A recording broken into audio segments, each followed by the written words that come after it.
जी अस्सलाम वालेकुम सर। ये टोयोटा करोला है 4A FE automatic transmission and ECU का कंप्यूटर रिपेयर हो रहा है। तो अल्हम्दुलिल्लाह क्लियर हो गया ECU सारा। ये ओपन हो चुका था यहाँ से और यहाँ से इसको हमने रिपेयर किया है और अल्हम्दुलिल्लाह थोड़ी देर तक ये गाड़ी क्लियर हो जाएगी।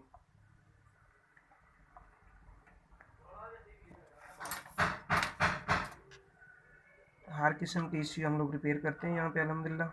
किसी भी किस्म का पेट्रोल और diesel ECU repair plus airbag reset plus की प्रोग्रामिंग सारा कुछ यहाँ पे किया जाता है। Repair and new ECU available, Pakistan car and Japanese car.